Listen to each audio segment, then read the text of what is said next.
Hello, good morning and welcome.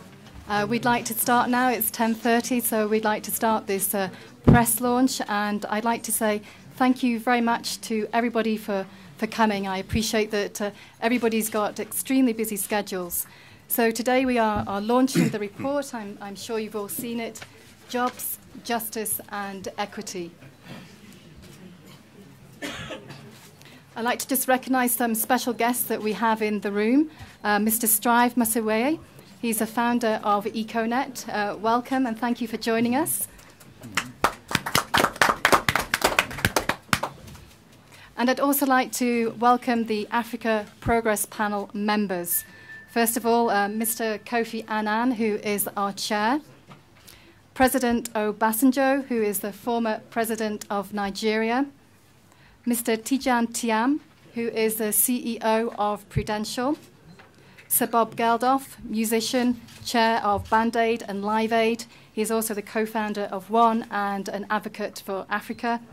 And Professor Peter Eigen, who is the founder of Transparency International and also the chair of EITI. Now, for those in the room, I'm just going to give a very brief snapshot of what the Africa Progress Panel is. So it consists of 10 distinguished individuals from the private and public sector who advocate on global issues of importance to Africa and around the world. Our panel members are passionately committed to Africa and lend their voice to support the progress of Africa. So briefly, just to frame why we are here today. So we're here to launch this report, and I just want to draw note to the beautiful Ethiopian scrolls that we have put on the cover of our report. So this is one of the designs that indicate that we're here in Ethiopia doing our launch today. And we feel that this is our most ambitious report to date because we wanted to provide the evidence base for the strongest support possible from the panel to Africa. And overall, I just want to underline that the message of this report is positive. But we also raise the alarm on a number of growing challenges, and we outline some key critical policy areas for focus. Just a format on the press conference itself and a couple of ground rules. Mr. Annan is going to make some introductory remarks. Our panel members will then make some very short remarks, and then we're going to go to the floor for questions from the audience and the media. Please bear in mind that there is time afterwards because this press conference will close at 11:30, and there's plenty of time afterwards to ask questions to the panel members. So please bear that in mind, and I'm sorry if we can't get to all your questions. We would very much appreciate it if you could keep your questions short, and if you could kindly say who you are and what organisation you are from. Okay, with that, I'd like to recognise Jean Ping, the head of the African Union. Thank you, sir, for coming. We very much appreciate it. Thank you, sir.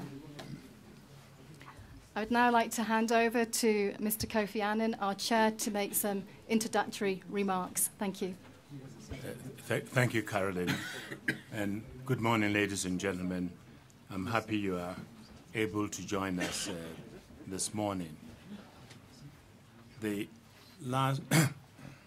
last year's report was last year was particularly eventful for the African continent. We have seen enormous changes across the continent, and we have witnessed incredible revolutions,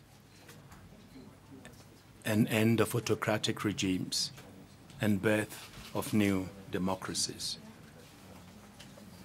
Let me take my glass because I'm being blinded. It's very bright here. This light is so bright. Yeah. By the television camera. I believe the Arab awakening, combined with the rise of new social movements across the world in 2012, caught everyone by surprise. The common thread linking global and social unrest is the shared sense of frustration, lack of jobs, unresponsive government, justice, and equity. Africa's strongest The strong economic growth in Africa and the trajectory we are on, which will see the region increase by about 5% per year in the next 2 years, is at risk of rising inequality and of the marginalization of the whole sections of society. Yes, Africa is making remarkable progress. Africa has 7 of the world's fastest growing economies. Domestic and foreign investment is rising, exports are booming, and private sector is transforming outmoded businesses. Democracy and multi-party elections are firmly established, and the rule of law, rather than the exception, is also beginning and continuing to spread. Many human development indicators are also improving. We've seen incredible creativity, energy sweeping through the continent, and I give credit to our youth. Yet there is another side. While some Africans are rising, others are not. The Millennium Development Goals, for example, we are not on track to meet it by 2015.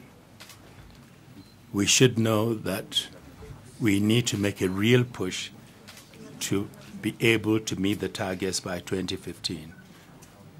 We are seeing slow progress in areas such as malnutrition, child survival, and maternal health and education. There are still 386 86 million Africans struggling to survive on less than $1.25 a day. Slow progress in nutrition, child survival, as I have indicated, and we need to find ways to encourage governments to tackle social disparities linked to wealth, gender, and rural-urban divide. As I speak, more than 6 million people in the Sahel region are at risk from hunger amidst the deepening emergency assistance needed.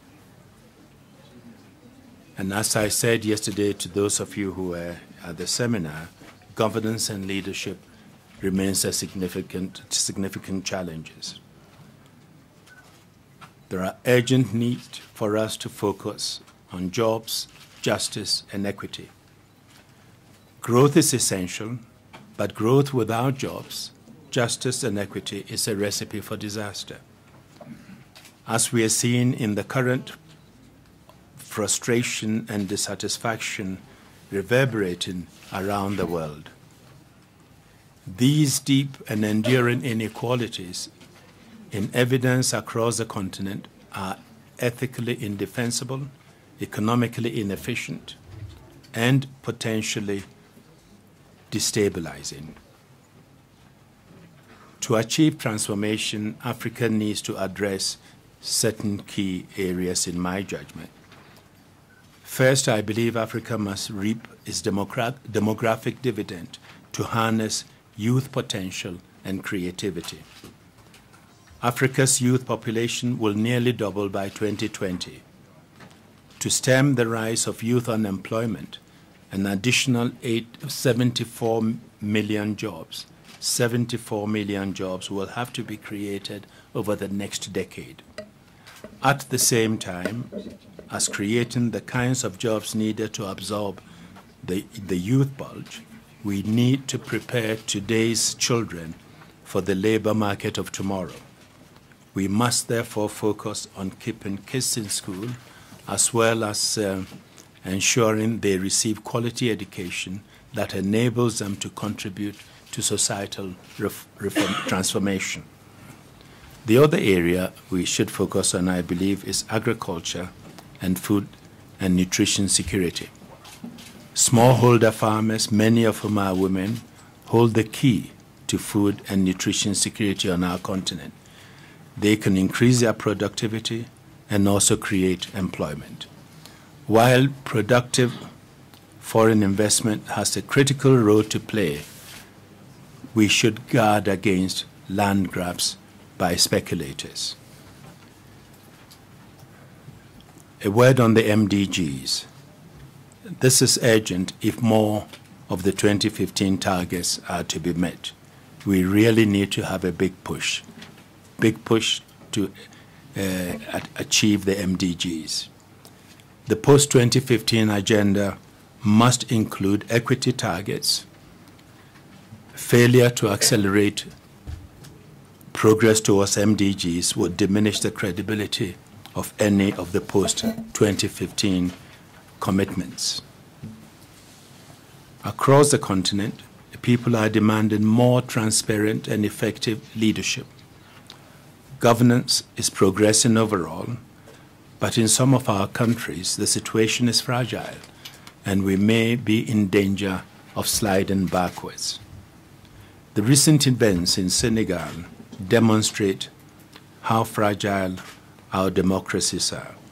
I think Senegal gave us a wonderful example of how to hold elections. And the democratic reversals that we've seen in Mali and Guinea also poses serious challenges for us. It wasn't long ago that the groundbreaking African Charter on Democracy, Governance and Elections said African leaders have condemned and totally rejected unconstitutional changes of government. So there is no going back. And those soldiers who would want to come to power through the barrel of the gun must remember that the continent and its people and the African Union, whose head we have here, Jinping, will reject them. We must not forget that good governance cuts both ways. We also need Africa's partners to act transparently and in Africa's interests. This is especially critical for natural resources. Too much of Africa's resource wealth remains in the hands of multinational corporations and powerful elites, and this needs to change. Africa needs to mobilize and strengthen more domestic finance, encourage investment in sectors that have greater potential to create jobs, and manage development assistance better. But aid is still important, and Africa's friends need to do more to support an African agenda. Last year, development assistance to sub-Saharan Africa fell for the first time ever.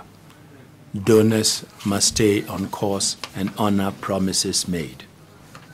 Let me conclude, my friends, by saying that despite strong progress, Africa cannot do it alone. The primary responsibility for progress remains with Africa's leaders, who need to translate the continent's wealth into results for its people.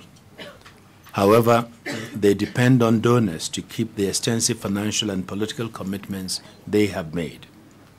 The overall message this year is very positive. Africa is on its way to becoming a preferred investment destination, a potential pole of global growth, and a place of immense innovation and creativity. But there is also a long way to go, and Africa's governments must, as a matter of urgency, turn their attention to those who are being left behind. We need to see Africa's vast potential, including that of its women, finally being realized. I believe Africa and its leaders can rise to this challenge, and if they do, Africa will become more prosperous, stable, and equitable. This is a prize which we all want, and wherever we live, would want to share it. Thank you very much.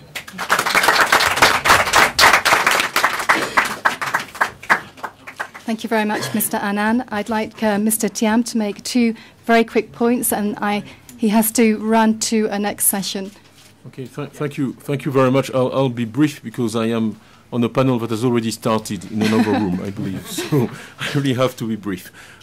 Just building on Kofi's remarks, just probably two indicators of Africa's, the change in Africa's position. I run Prudential. It's a $30 billion company. A big part of my job is to meet shareholders. 3 times this year, I've had shareholders tell me, okay, fine, you're leaders in Asia, but what are you doing in Africa? And the answer is not much yet, but it's interesting that hedge funds in New York are asking you that, and it's an indication of what's going on. The second one is just to see an assembly like this. When I went to Davos the first time in '96, we used to struggle to organize clandestine meetings on Africa on the side. To see a WEF meeting devoted to Africa in Africa is very comforting. Africa is growing faster than other parts of the world. That's well established. A few figures, between 2005 and 2009, Ethiopia grew faster than China, and Uganda grew faster than India.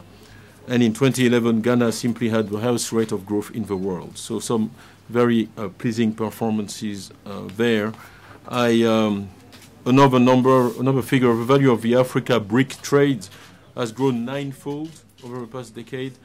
And China-Africa trade volume has increased from 10 billion to 160 billion, so it's really material. Clearly, as Kofi said, this increased wealth must be translated into growth for everybody and better spread so that it is sustainable. And I think that's really the focus of our report this year. We have a huge demographic dividend. Part of the reason why my shareholders are asking me, what are you doing in Africa, is that there's 1.2, 1.3 billion Africans, as many as Indians, so it's a big place in the world. But the flip side of that is the unemployment and the need to create a lot of jobs. The youth population will go from 133 million to 246 by 2020. That's tomorrow. So we need to create 74 million jobs over the next decade. And that will require a lot of work and a lot of investment. We've all seen the Arab Spring.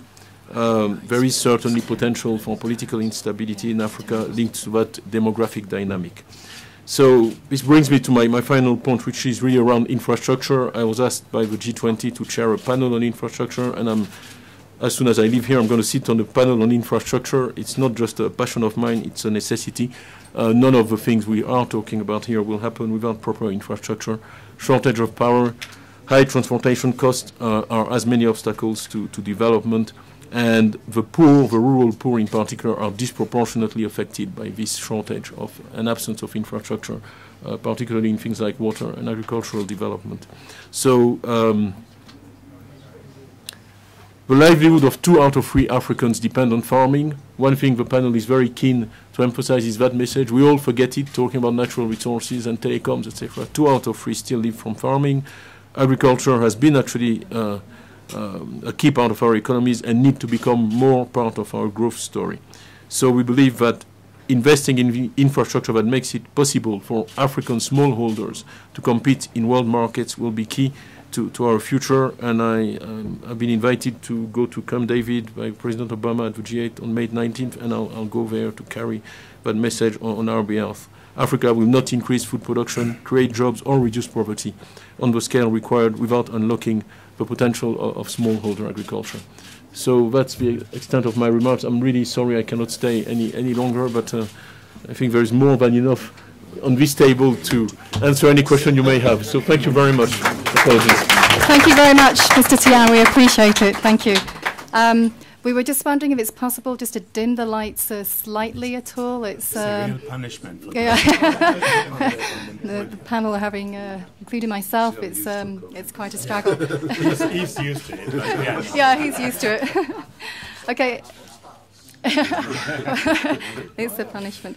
I'd also like to quickly recognise some of our other special guests. That's the worst, yeah. Thank you, Her Excellency Dr. Ngozi Okonjo-Iweala, the Coordinating Minister of the Economy and Minister of Finance, Federal Republic of Nigeria. Thank you so much for coming today. Donald Kaberuka, thank you also, the President of the AFDB. Thank you for coming. He was here a second ago. He's probably just sneaked out. I didn't see him because of the likes. Yeah. And Abdoulaye Jami, also President of ECA. Thank you so much, sir, for coming. We appreciate that. I'm going to ask President Obasanjo just to make 2 very quick, short comments, and then we're going to throw it open to the floor so that we get the comments from everybody here. President, over to you. Thank you. Thank you very much, Carol. 2 statements I want to make. One is that from all indications, governance in Africa in the last year has improved and is improving. The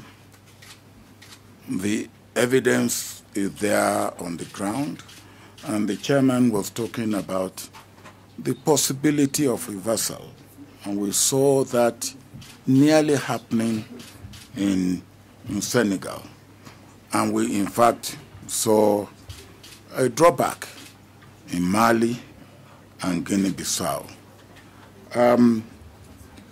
We must insist that what has led us to the point where we are now, and I believe a combination of factors have led us to the point where we are now, the beginning of the century with the Millennium Development Goal, the AU and its own effort to put its house in order with the Constitutive Act of AU, NEPAD, APRM, and the reforms that countries and governments have undertaken, and the work of the civil society.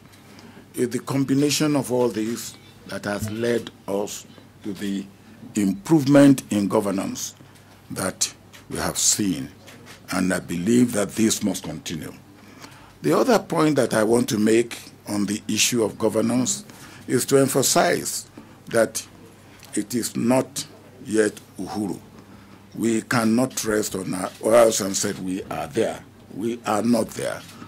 We still have a long way to go, and those factors that have worked to get us to where we are, they will need to be strengthened, they will need to be sustained, and they will need to continue to be very active and vocal where necessary. And the issue that the APP in our report this year has identified, jobs, justice, and equity, we cannot we cannot ignore them, or we can only ignore them at the peril of all of us in Africa. And I want to underline particularly the job for the youth. If our youth do not have jobs, we are all sitting on a keg of gunpowder that can consume us. And the chairman talk of Arab awakening, and some people talk of Arab Spring. I hope we will not have African winter, and we can if we do not do enough about job creation for the youth. Thank you, President. Thank you very much. Important remarks there from President Obasanjo. I'd also like to acknowledge another friend in the room, Mr. Aliko Dangote, a businessman from Nigeria. Thank you, sir, for coming. Thank you. Okay, I'd like to now open it to the floor. If you could kindly keep your questions extremely short, and if you could kindly say who you are and from what organisation. Yes, sir, in the middle. Yes, sir. Yeah. Yes, I think the mic's coming.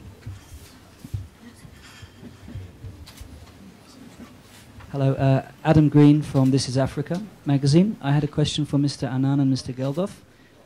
Starting with Mr. Annan, I wondered if you could elaborate a little bit about your concerns regarding land grabs in Africa, and are there any specific instances that you have concerns about?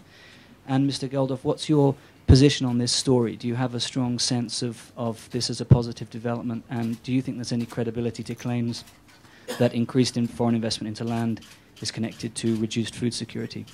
Great. I think I'll take probably 3 questions at a time so that we can do a clump. Who else would like to ask a question? Yes, sir. All right. I have two questions for Kofi Annan and Obasanjo. Sorry, if you could kindly speak up. I can't hear. Two questions for Kofi Annan and Obasanjo. And sorry, if you could just say who you are and my where name is you're James from. from Genoa News Agency. Okay, thank you. On the point of fragile governance, Kofi Annan, what political issues are hindering development in African countries, specifically Kenya, which you broke at peace in early 2008? Obasanjo, I want to challenge you on the governance improvement in Africa. We've seen drawbacks in so many countries last year: Senegal, Libya, Egypt, Mali. I don't know. We're not basing your fact on the governance improvement. Thank you. And I'll take one more, please. Yes, please go ahead with the red shirt on. Thank you. Hi, good morning. I'm from the Namibia Broadcasting Corporation. My name is Janet Aces. I have a question for Kofi Annan. What does the Africa Progress Report talk or say about women empowerment, whether it's women in leadership positions, public, private? What's progress in terms of that? Maybe even if possible, statistics looking at the past and comparing it to now. Okay, thank you. I think we'll start with those three questions. The first one on governance, I'd like to hand that to Mr. Annan. Oh, sorry, it's on land grabs. Mr. Annan and Mr. Geldof, please. Yeah. First of all, let me introduce myself properly. I'm also a farmer in the sense that I work with the Alliance for Green Revolution in Africa. That's paper farmer. He's a real farmer. He farms. I push for the right policies and inputs, and I have one of my board members also here, Strive Masiwa of the Agra board. Basically, we believe that agriculture is extremely important for Africa, and that we can increase the production of African farmers. Most of them are women, by the way, and they produce about 70% of the food that we need on the continent. We are focusing on small-scale farmers. They are the ones who are doing the work anyway, and it would be a shame in our efforts to transform agriculture to push them aside, and we need to rely on them to increase our production. This does not exclude large-scale commercial farming, and handled properly, they can reinforce each other. The commercial farmers can help the small farmers, they can help them with technology, access to markets, and a whole series of things. What worries me is in some situations, companies or groups come in and buy a large tract of land or lease a large tract of land. Some make it quite clear that we are coming to lease this land to produce for our economies, not necessarily concerned about the food security or nutrition security of the country concerned. Of course, I personally believe this is a terrible business model because, in fact, even if you succeed in doing it and you do not care about the food security of the country concerned, to believe that if there's hunger at the doorstep, the population will let you ship to their harbors and take it away is in itself naive. But we can have a relationship between small and large-scale farmers that will be beneficial. I think Africa has an opportunity not only to feed itself, but really help feed the world. We have large areas of uncultivated land. We are geographically in good location to Middle East, to Europe, to Asia, and even to Eastern United States.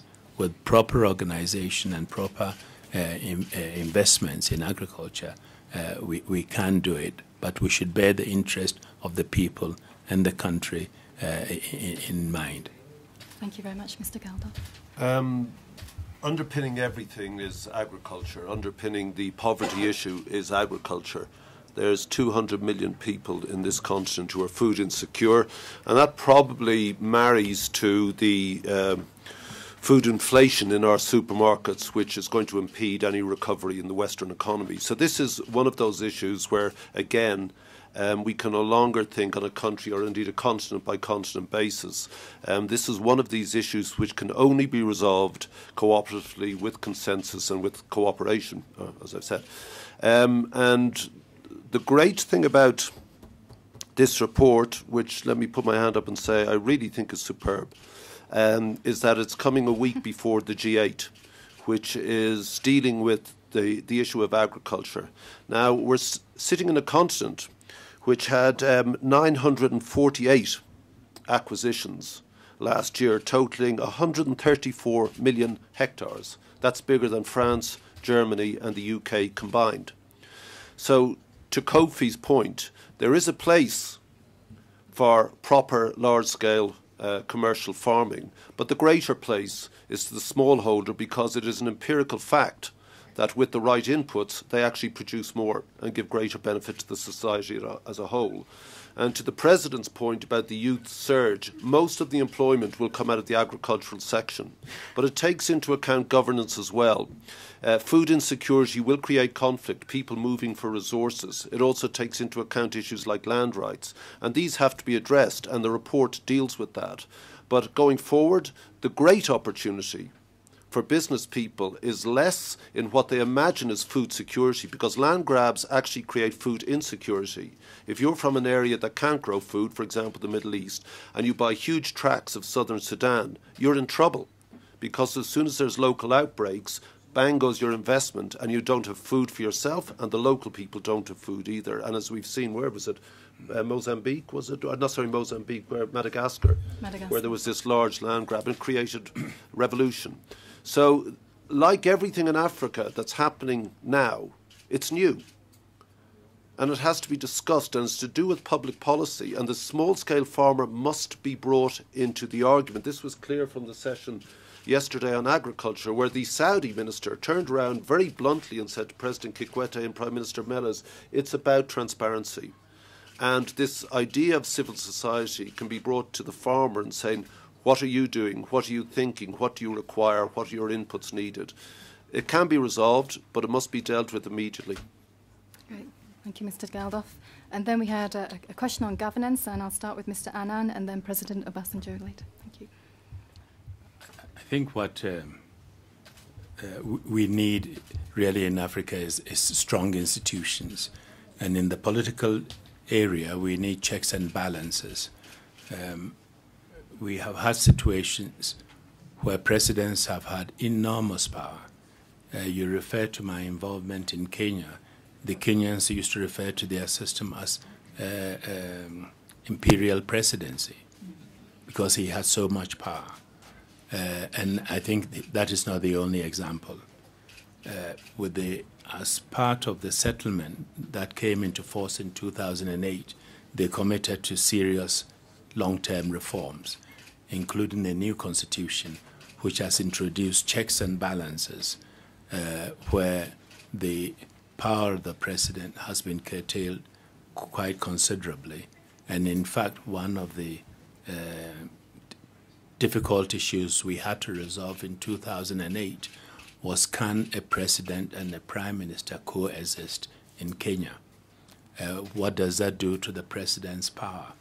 And that held up a settlement for a long time. In the end, we were able to create a position of a prime minister to work with the president. And that was a practice next door in Tanzania, where they've had prime ministers for quite some time. So you need to have the institutions, you need to have the checks and balances, you need to have a system where civil society and the population have a real say in what is going on. And I'm very pleased to see how the Kenyan civil society has developed. I started working with them in 2008, in January 2008. When I got there, I'm still involved in Kenya, and the growth has been quite remarkable. They are organized, they have clear positions, they are not afraid to take the government to court or to challenge the president if things are wrong.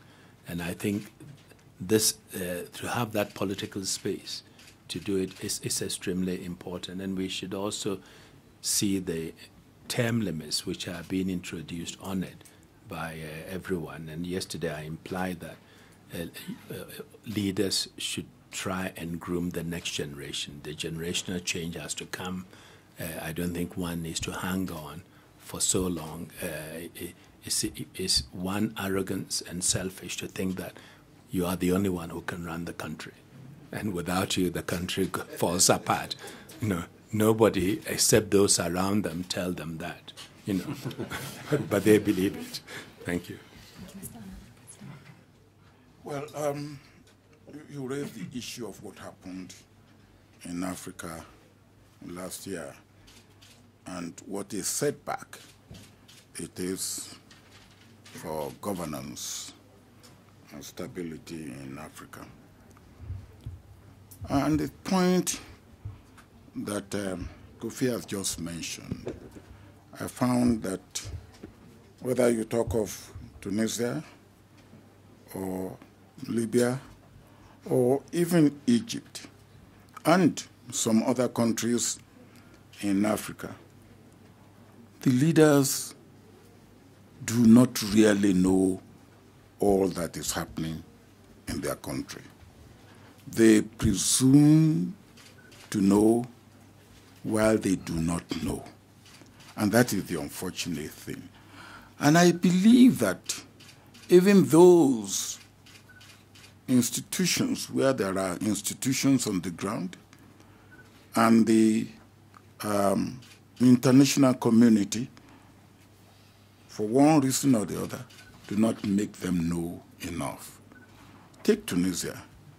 Anybody who went to Tunis 18 months ago would think that everything is perfect. Then what is there that is not right that the leadership did not know? And what is there that is not right that the international community did not know? And if they know, why didn't they put it across?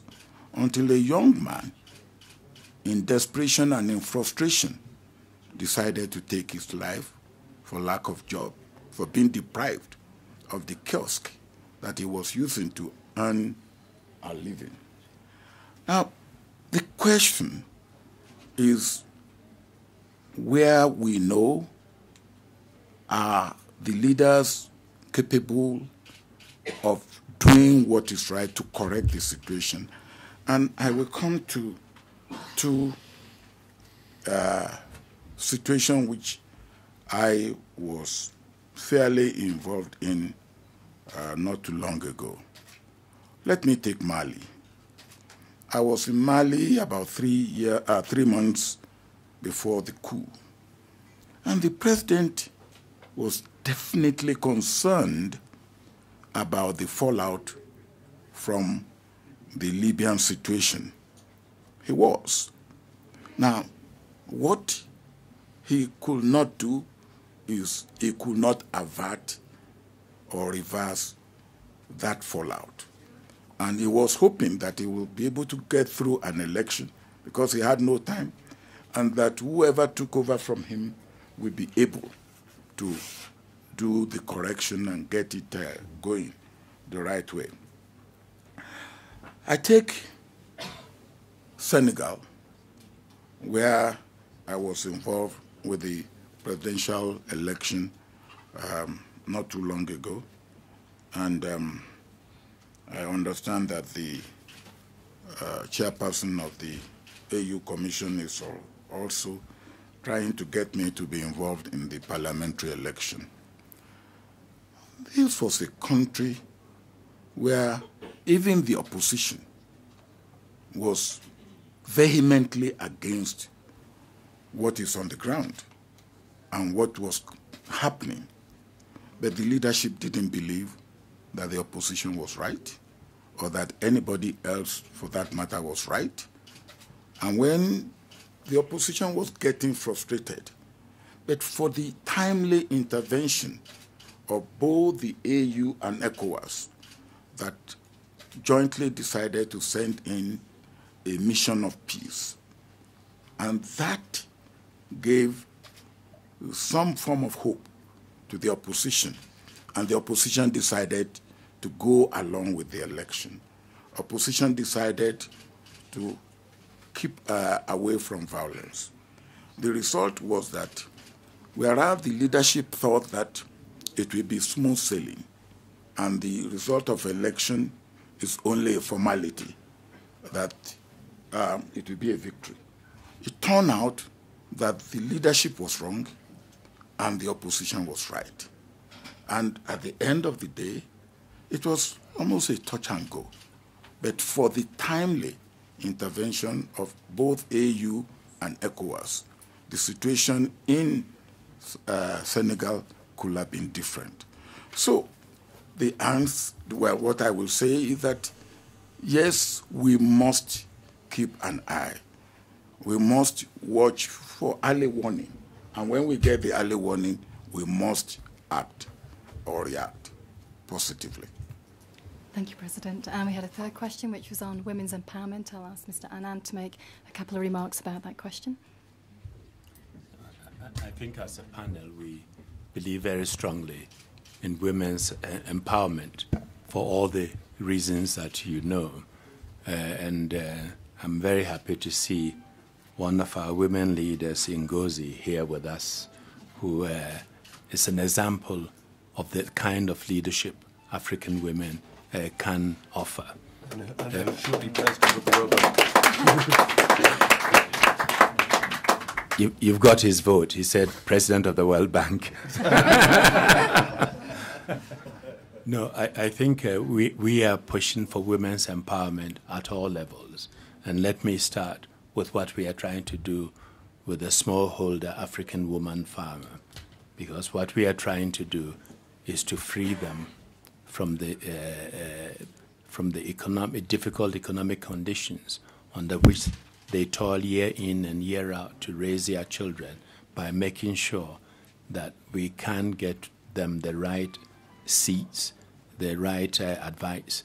We can encourage governments to come up with the right policies so that they can increase their agricultural production, not as a subsistence, but as a business, and be able to look after their families. You can imagine if this huge army of women farmers were to be given the opportunities and advantages that we are talking about, what a difference that would make. And then you go to the question of education, health, and leadership, and what they do for their families. And we've seen African women in business, in the political arena, making their contribution. But we also ought to facilitate that. I have seen African political parties saying we cannot find women candidates. It's a lie. There are plenty of good women candidates around who can make a real contribution. And I can tell you, as someone who was Secretary General of the UN, when I had a serious meeting and there were women around the table, the quality of the discussions and the nature changed. And they made inputs, which are often absent. And so I think it is something that we should all promote. And we, as a panel, are very convinced, and we hope you are too. But the same political parties who cannot find women, if you were to come up with a quota and to say 1/3 of the parliament should be women, they suddenly find brilliant women candidates because they want to win. Thank you very much. Thank you, Mr. Annan. I'd just like to add a quick footnote that Ngozi really is a role model for women everywhere around the globe. She's amazing. We're going to have some soundbite questions now and then some soundbite answers because the time is rolling on. So let me see around the room. Who do we have? Yes, please. Yes, in the. Are you waiting for the mic? And if you could kindly just say who you are and where you're from. Thank you. Hi, I'm Eleanor Whitehead. I'm also at This Is Africa at the EFT. We hear a lot about demographic dividends in the middle class, but that doesn't necessarily mean as much as it could unless that also means inclusive growth and social mobility. So my question to the panel is, how significant do you think advancements in social mobility have been, and what could stakeholders be doing to improve it? Okay, thank you. Other questions? Yes, please, behind us. Artie Luca from ITN News in London. Couple of questions. First of all, there was an aid target set in Glen Eagles in 2005 for 0.7% of GDP for EU member states. do you think that's going to be achieved? Sorry, 2015. Do you think that's going to be achieved, especially in the current economic climate with the European community? And secondly, what message will you be sending out to the G8 countries? What are you hoping to achieve for Africa? As a question to the panel, did I hear correctly? Yes. Question to, okay, thank you. Other people, please, for questions? Yes, please go ahead. Yes, sorry. The lady in the red and white blouse. Just there. Thank you. Thank you. I'm Andrea Ledder from DFID, from the Department for International Development. I just wanted to congratulate the panel and to say how much the UK is looking forward to working with the panel next year on the post-MGG framework, but also the G8 as we take the presidency. And to really ask you what you think the message should be for the traditional donors and what we should be doing differently to change to really support Africa now and address the challenges that you've raised. And Emmanuel, was there somebody else? Mr. Tidjane, did you want to say something? No, did you want? I have one or two comments. The first is to... Would you like the mic? The mic, we're taping, thank you. First is to commend the quality of this report. Thank you. And to say that it's increasingly becoming a very credible barometer to measure progress in our continent. Thank you very much. Against that background, let me make one or 2 points. On agriculture, I agree with you 100%, and the emphasis on small farmers. But 70% of Africa's arable land is not cultivated now. So really there is scope for this duality that you were recommending, that small farmers and then we could also have commercial farming at the same time. But we should say something about value addition, which I think is key if you want to relate agriculture to jobs. The second is on domestic resource mobilization, which you mentioned. Here, Mr. Annan, I want to raise the issue of illicit flows out of Africa. This is estimated to be $50 billion a year. It's considerable. We have now a panel headed by former President Thabo Mbeki, which is looking into this, and maybe we'll have a chance to. Yeah. Finally, you are silent on integration. I mean, this is in the presence of both President Obasanjo and Jean Ping. I would say that we should try to measure this. And there are some very significant integration levers that Africans have taken up now. For example, they are thinking of a global, a continental free trade area, which I think would be fantastic. So I thought I would. But again, I commend your report, and I have to do that. Mr. Annan used to be my boss. Okay, thank you. Okay, panel, would anybody like to start with the social mobilization question from the Financial Times? Any of the panel members like to discuss the issues of social mobilization? I think it's social mobility. Was it social mobility? I apologise. Yeah, I mean, social mobility is a function of growth, and there's a paradox of growth, and that growth can't take place unless there's somewhere to grow out of and grow to. So, as President Obasanjo said, or Tidjane said, the fact that the WEF is meeting here is a serious illustration of what's happening in this continent. But the APP report, almost in the first sentence, says this is justified, this is optimism, but it can't be blinkered optimism, and it's to your point. It's with the creation of wealth that you get the ability to move up the wealth chain and to create the values that come with living in some sort of civilized manner, health, education, etc., and to give a future for your children and the country. For really that to happen, again, it goes to Obasanjo's point about, and Kofi's point about civil society absolutely being required for growth to occur. It cannot occur without the participation of the participants. They must be allowed voices, and with regard to agriculture, I think all of us have made the point. It is these groups, and we heard from the Small Farmers Association in Malawi yesterday, a brilliant man, where the joining together of these organisations has produced spurs of growth. And again, it goes to much of what you're saying, the value-added chain and how that produces it. Until you have a coherence of public policy, civil society, economic growth, then it's very difficult to get that social mobility thing. But, Ngozi talks about that quite a lot and did talk about it in her time in the World Bank. But your question is pertinent and key. But it's all of a piece. And should any one of them be out of joint, then you are not going to get the sustained growth that we want to see. But I think, it's visible at this point. Nearly everyone, the leaders, is aware of this. It's a question of whether they'll do it. Thank you. The second question was on aid targets and whether or not they will be achieved by 2015. Mr. Eigen, would you like to take that? Or aid targets? Again, Mr. Geldof. Aid targets will not be achieved. Part of the One campaign, which I'm a part of, is to look at what's happening here and to be a pain in the ass here, but also to be more of a pain in the ass in our part of the world. And they won't be achieved, and that's really a shame. What our Australian friends call the GFC, the global financial crisis, is being blamed for this. But there's an opportunity with President Hollande now. The French have only kept 45% of their Gleneagles promise.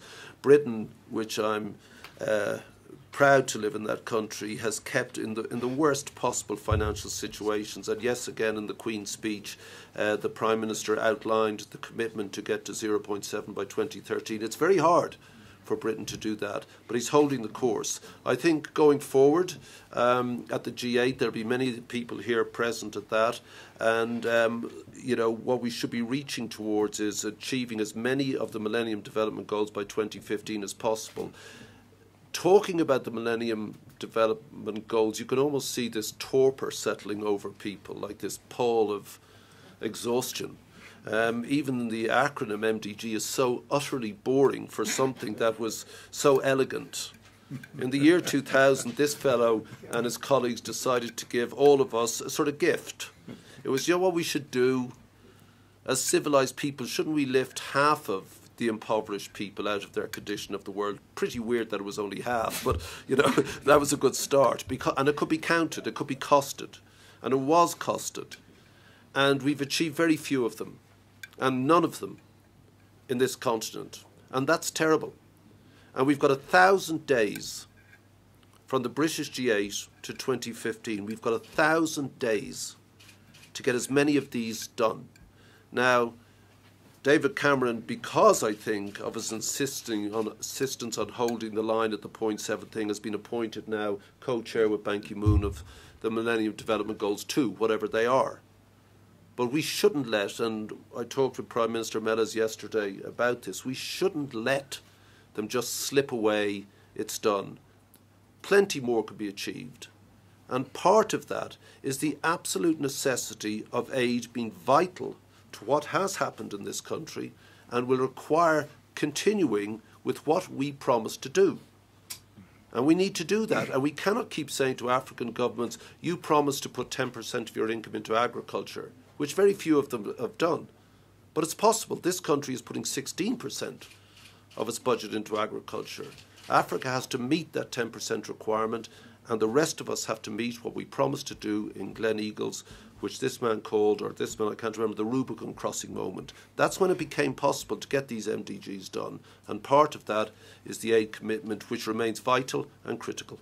Okay, we have one more question, then I know Mr. Ping wants to make a comment, and I know we've got 5 minutes, so yes, please do, and then Peter. I think the PFID was asking, what can you do that you will achieve what you set out to achieve? I believe that all that needs to be done is what are the best practices.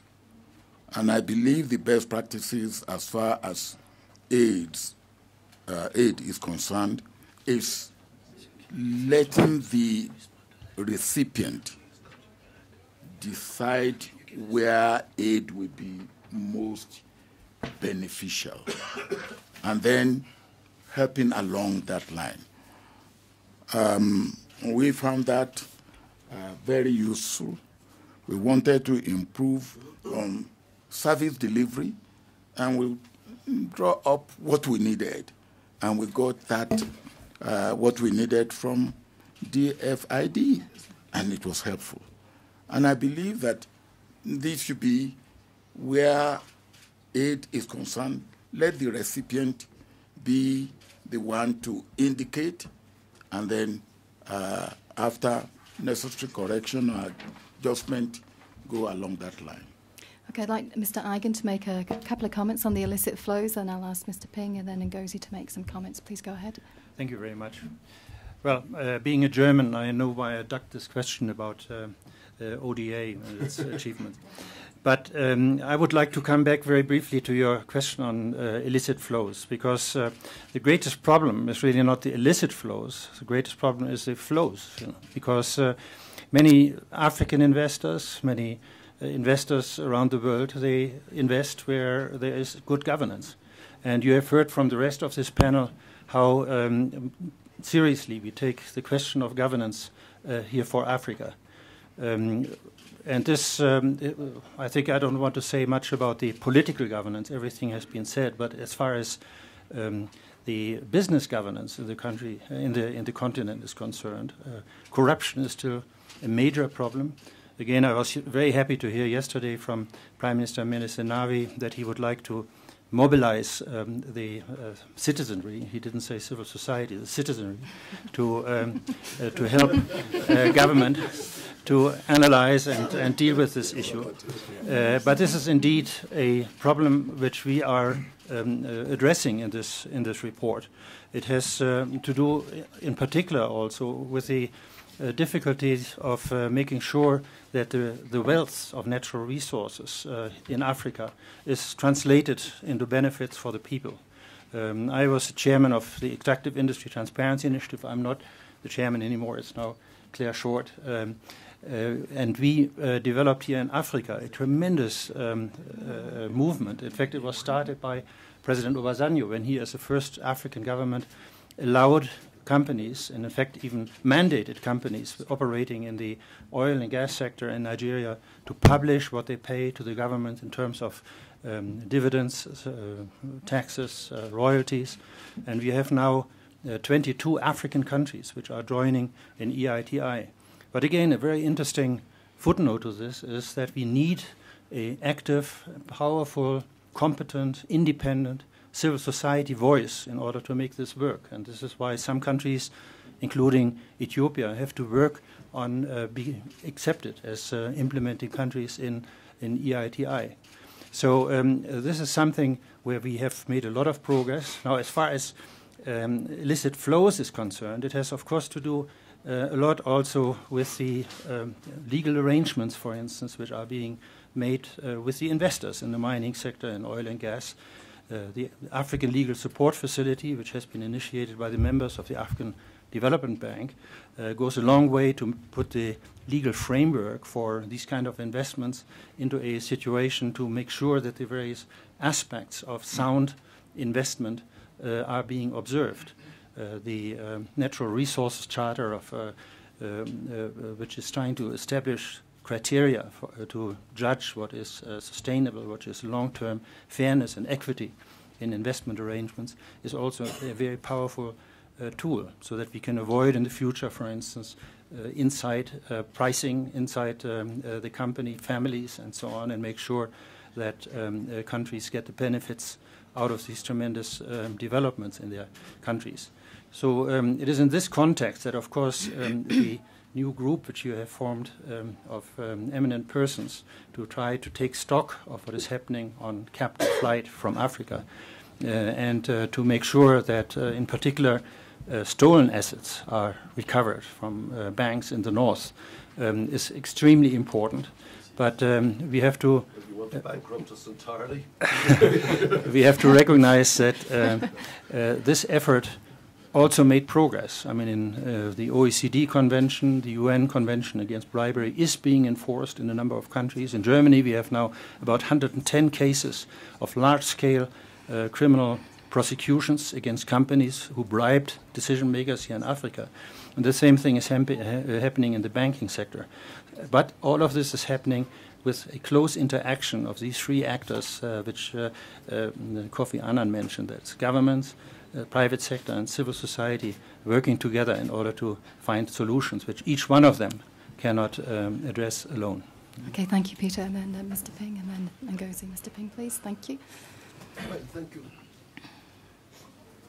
Yes, good. Thank you very much. I have so many things to say, but I will say just a few, some comments. So first of all, I should congratulate you for what you are doing for us. You talk to us and we have to listen to what you are telling us. But you should talk also to our masters.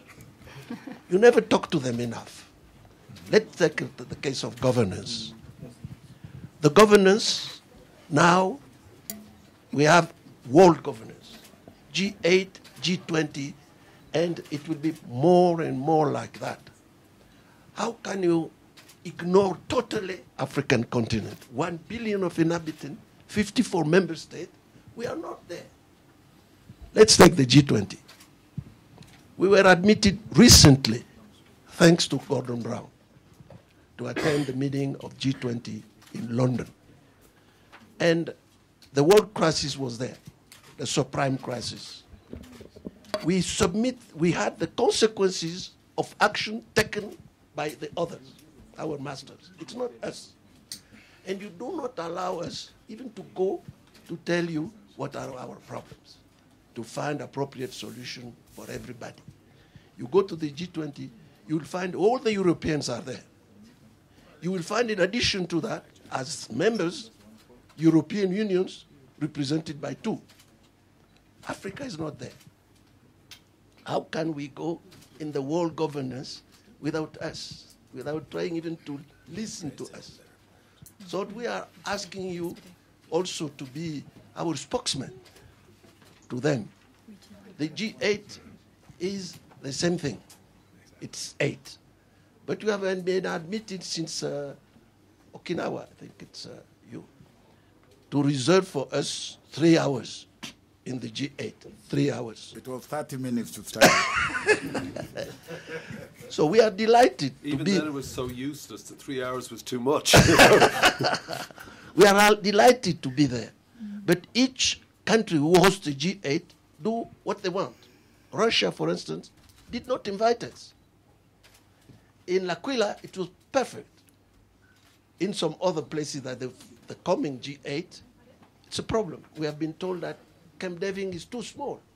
Why don't you put it somewhere else in order to accommodate? You know, we have problems in the world governance and also in the way you tackle some issues concerning Africa. Libya, we were totally ignored and marginalized. Totally ignored. But Libya is in Africa. Libya is not in Europe, it's not in America, it's not even in the Middle East. Libya is in Africa. And then we have the consequence of that. Mali is a consequence of the. We told them before that you will have it. They don't want to listen to us. You know, so it's a big problem. And this is concerning that problem of governance. Talk to us, we will listen, we'll obey, but talk to them. And let us also have a dialogue, not a monologue for the governance. The second thing which I want to mention is agriculture, what you have said. For instance, you have mentioned the 10%. That decision was taken by African Union in Maputo, that our government should put 10% of their budget to agriculture, the CADEP, you know. And then to jump to that issue of the contradiction between food security and foreign investment. It also will mention the case of Madagascar. This is the worst case. But 2 days ago, I've mentioned the case of Ethiopia. Ethiopia has reserved just 6% of their land to foreign investment. Sorry, Mr. Ping, we have to actually wind up at Yeah, okay. 11. Yeah. So, when again, you don't want to listen to Africa. I always want to listen. We always want to listen. Minister Ngozi, please. Could you give the mic to Minister Ngozi? Sorry, we just have to close. Sorry. Yeah, But thank please you. go I'll be ahead. very fast. It's okay. First is, again, congratulations to you on the report. I just want to say we need to be able to celebrate sometimes some progress and some successes on this continent. And it would be very helpful if the media is also highlighting some of these, because it's very discouraging to policymakers if all the time what you hear, the challenges, but not the opportunities. So the report helps us towards that. Then 2 points. What my brother Jean-Ping was saying, I wanted to say something on global governance, but from a slightly different perspective. I think that we need to think ahead to the emerging markets that you highlighted in the report. What will be the definition of Africa's relationship with these emerging markets? I think we need to think about it now, because the shape of the relationship I see emerging is not all that encouraging. I do not see the emerging markets really fighting for us. They're dealing with us in a fragmented manner. And since they are going to, we also are emerging. So we are equal. And if we don't define that equality of relationship now and get them to see fully that global governance, then we need to be in the same corner, we will also end up with, sort of warped relationships. On global governance, very quickly again, Africa stood together when I was doing my campaign. It was a very impressive thing, and I think we need to celebrate that. I think there's more of that to come. Lastly, on the issue, I want a challenge to the panel. On multi-party democracy, this is very costly to governments on the continent, and I'll be very blunt. I think it leads to a lot of corruption. Nobody's tackling it because campaigns have to be financed. We need to tackle the issue of how do you have democratic governance, which is what we all believe in on the continent, but finance it in a way that does not undermine development and lead to warped relationships within the economy. Thank you. Thank you very much. I think... thank you very much, everybody, for coming today. Thank you for the comments at the end. We feel that they're very important. Please go ahead. Just a quick word on your comment, Ngozi, to say that there is a global commission on integrity of elections, democracy, and security, and we will be coming up with a report in September this year. She wants money. And we do tackle the issue of financing of elections, from the super PACs in the U.S. to the other extreme, where people have hardly any money for elections. But it's an important issue. Thanks. Okay, thanks very much, everybody. We'll be having some more questions and answers outside with the panel members, so please feel free to continue outside. Thank you again for coming. Well done. Thank you.